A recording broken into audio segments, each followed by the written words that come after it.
Okay, so now let's go and jump in to the deep end, literally, with wrestling controversy this week. I love it. I love controversy. I'm told it creates cash. It might. I mean, I guess we'll see coming up. But this right here is we're talking about Max Caster on AEW Dark, which is a YouTube program.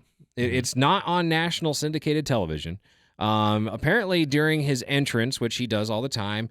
This is last week, by the way. We're talking about. We're a little late to the dance on this one. Well, yeah, but nobody said anything at first. This was like a couple days later. It was a slow burn for sure. But yeah, he did this. He did this rap. He yo'd his way into the Twitter sphere with this rap because he talks about Simone Biles and making a joke about her mental health issues. Which he's not the first person to do that. It's just not great. It's not a great look.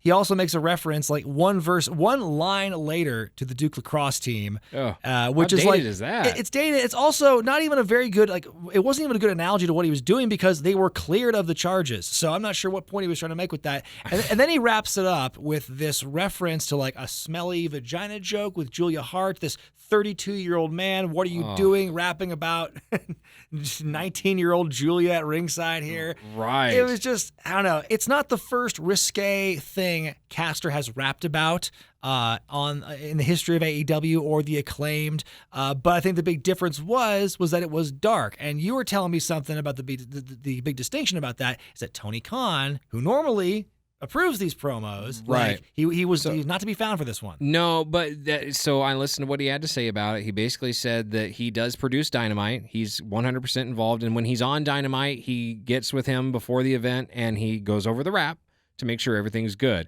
But because this was YouTube, he didn't. He doesn't produce Dark. He's not producing Elevate. He wasn't supposed to produce Elevation. But now apparently he's saying, and it's funny, the way he put it was almost like, well, now because others can't do their job, I'm going to have to do it all. Right. You know, so he's like brave and noble me falling on the sword here for damage control. He's earning that inheritance. Let's just say that. he's earning his money. He's definitely it's just one of those things where it's definitely an issue of quality control. And if Tony Khan is like the last person who needs to approve all this stuff, then he needs to oversee or have a bit more coverage of the lesser shows like Dark and Dark Elevation and stuff. This to me is something that's going to it sucks now, and Max Caster really shouldn't have gone as far as he did with that.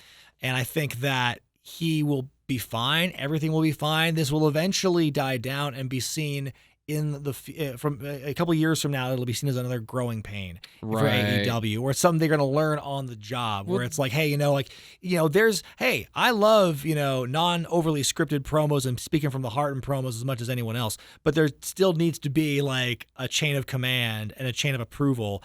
And well, it seems across to me, all the shows, not just the ones that's on TV. Right. Well, I mean, if Tony Khan doesn't know what's going on all the shows, I mean, I'm not sure what he was doing. If he was in the back hanging out with the clearly, Vince McMahon doesn't know what's going on all his shows. Clearly, well, yeah, I know that, but he's also given control to like Hunter, for instance, right, to NXT. So I guess what I'm saying is, it's like, could someone hypothetically go to Tony Khan and be like, "Hey, do you know we had like 36 matches last week on Dark?" And be like, "What?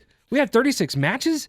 It should be double that. What are you talking about? We need to put way more matches out. This is going to be a 5-hour show. Right. That's not enough, people. Let's hire everybody that WWE's released.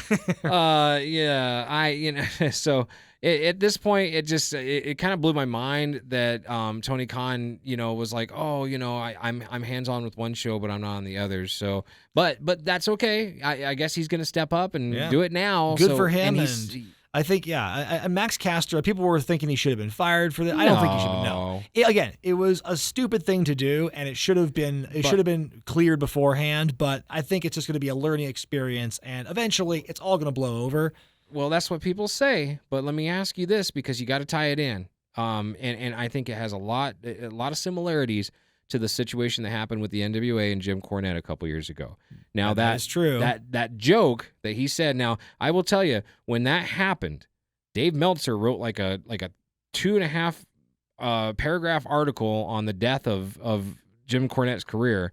I haven't seen him say one thing yet about Max Caster, and it's pretty much the same thing. I haven't seen Meltzer's every tweet, but I'm sure he doesn't have kind things to say about Caster either for what happened. No, I'm sure. But so for instance, right, Jim said what he said, and it was not edited by Dave Lagana. Mhm. It went over the air, Yeah. and then he was canned for it. Well, this is pretty much the same thing. It's not like that was live television. No, I don't think he was canned. No, he quit. Cornette quit because he was asked to apologize and he wouldn't. So he wasn't fired over that. He got in trouble for it. So I think that's where the similarities begin and end, where it's something on a YouTube show with a lot of time to catch and edit, and it doesn't get caught or edited. And so there's this blowback. And so Caster is suffering whatever punishment he is. There was a rumor that he was going to be suspended for 2 months, but that was shot down because it's ringside news. And then as far as, Cornette, he was taken off the air and he was asked to apologize and he wouldn't. So he quit. He stood his ground, which I guess you have to commend him for that. But it was a controversial statement he shouldn't have said, and I agree. But it was also an administrative failure because they didn't catch it when they should have. So I agree with you that the Max Caster controversy in that sense is similar to Cornette. But as far as like what happens in the aftermath, I think that's two different stories. Want to hear more? Subscribe to This Week in Regret on YouTube for full episodes of the podcast, dropping every Thursday night. Don't forget, we're also on SoundCloud.